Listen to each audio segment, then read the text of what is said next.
guys, welcome back to the United Star. And Prosham, another semi-final. Can we finally break that curse? What before we enter into that full segment, takes on the game pretty professional. I think Ole put out a very strong lineup. Do you think he's not trusting the full concept that we had last season? He's not trusting his bench again. Is that topic something that needs to be reiterated? Yeah, I think definitely. Uh, I had this conversation before the game as well. As soon as the lineups came out, you're 2-0 up at home. I don't see why both Paul Pogba and Bruno Fernandes need to play this game. I don't understand that. I can even guarantee you that if Harry Maguire was fit, was available for the game, he'd be starting as well. I can guarantee you that as well. So obviously there is a clear lack of trust, and more than the lack of trust, I think he realizes that if this goes wrong, I think it's that fear that if this goes wrong, his job is on the line. Now, the thing is that as a manager of Manchester United, you can't live with that fear because when what happens is that when you play a quarterfinal against Leicester, and then obviously now the Leicester's going to make the final because they've got such an easy draw, you have to then go out and rest players like Bruno Fernandes in that game and play Donny van der Beek, who's obviously had no football. And then that is unfair on Van der Beek, it's unfair on the fans because all along you're saying that these players need rest, but you've not rested them in the right games. This was the game he should have been rested. He wasn't even brought off at 45 minutes, right? Pogba was, but I think he had a slight niggle as well, right? Bruno wasn't brought off at 45 minutes as well. He played up to about 60, 65 minutes. What's the reason for all these things? We were 1-0 up, so we had a three-goal advantage. Is he seriously that scared of us conceding three goals? I don't understand. And he keeps saying that the players want to play. Yes, of course the players want to play. That's their job. I'd want them to want to play. But it's his job to say that, boss, you're not playing today. So that's his job. And I'm not happy with it. And on some level, I can make a devil's advocate argument for him that we were missing Maguire, we were missing Shaw, McTominay, we were missing all these people. So he wanted to ensure that we win 1-0 at least. We get the early goal with Bruno and Pogba. But even after we got that at 45, I would have pulled Bruno, Pogba, Cavani, all of these players off. Granada was not going to score three goals in that game. There was no way that was going to happen. You So I think that mentioned that, Prashant, but when I think about it, the man that stood out for me today was De Gea because of the number of saves that he had to make. There were at least three clear-cut chances for Granada, and he made those saves. But Vishesh, you also have to understand that at 3-0, it was sort of at 2-0, at 3-0, it was almost sort of done. We knew that we were going to go through at that point. And in fact, after the 65th minute, Granada themselves knew that the game was over. They themselves, they could have just shook hands and walked off the pitch at that point, and it would have made no difference. Apart from the obvious fact that we wouldn't have got to see Mata's brilliant movement, but apart from that, it would have made no difference if they'd have walked off. So again, I think these are the things that why I'm not completely sold on Oli is this reason because you talk about fatigue, you talk about not having the squad depth and all of that. But if in this game you're not going to rest players, then when?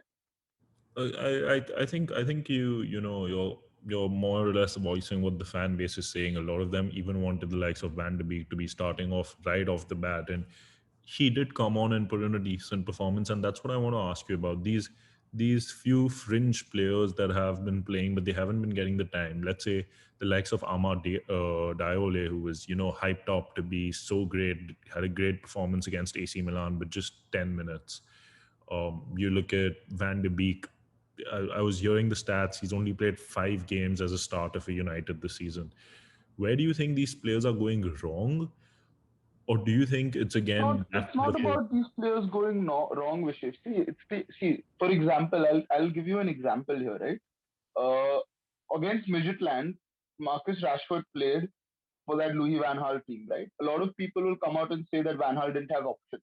Van Gaal could have easily stuck a false nine up there. He could have easily done something like that.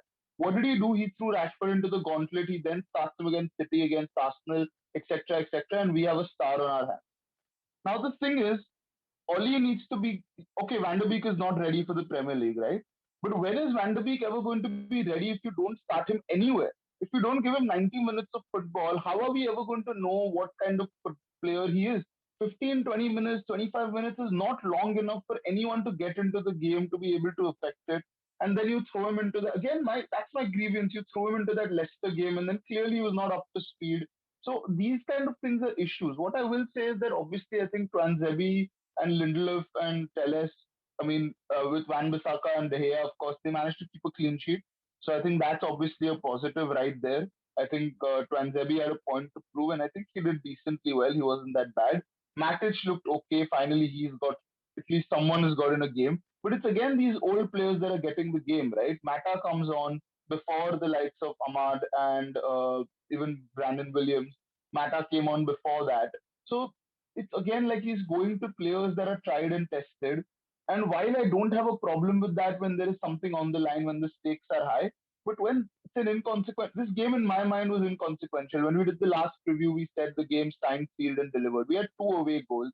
We were playing at home. We're far too superior than they are.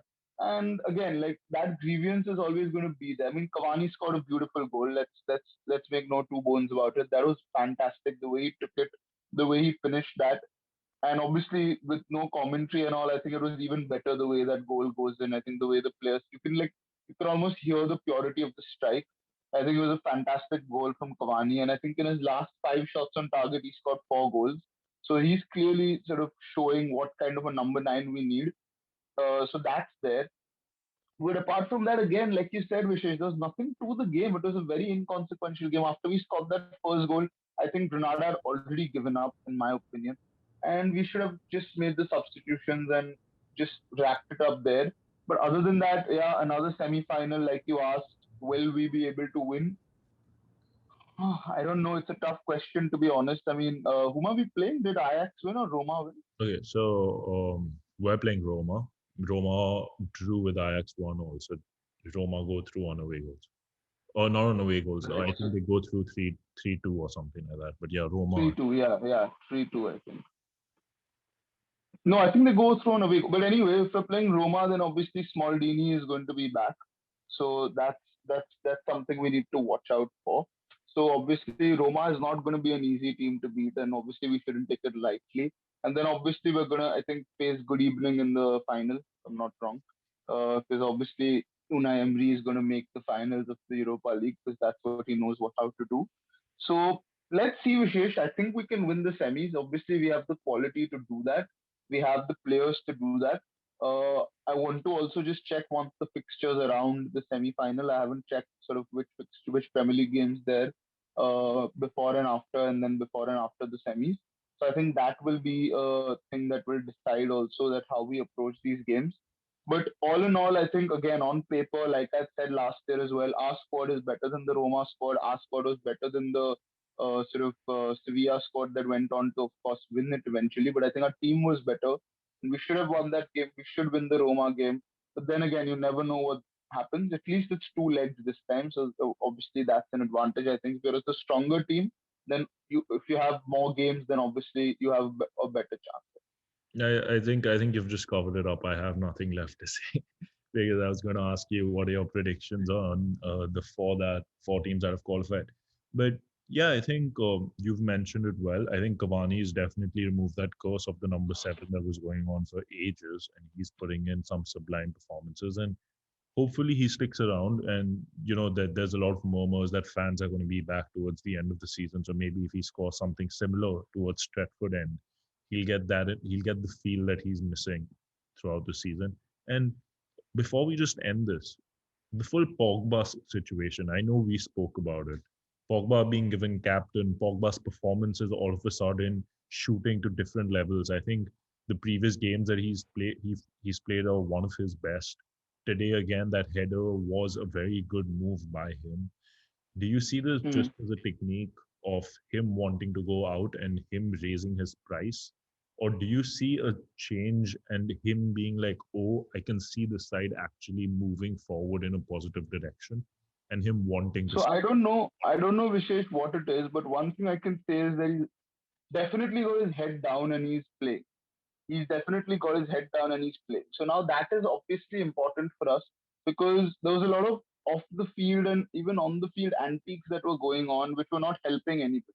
Now he's focusing on his football and he's showing what kind of a player he is.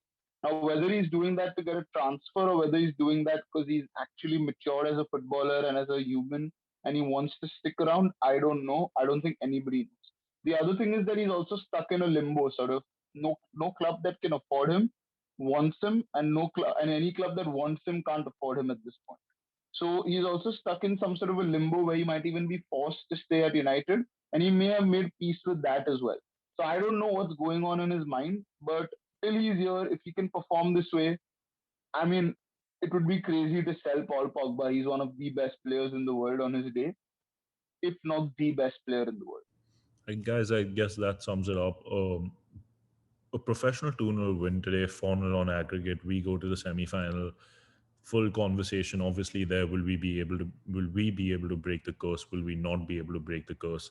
So let us know that in the comments. And Prosham United to win the trophy.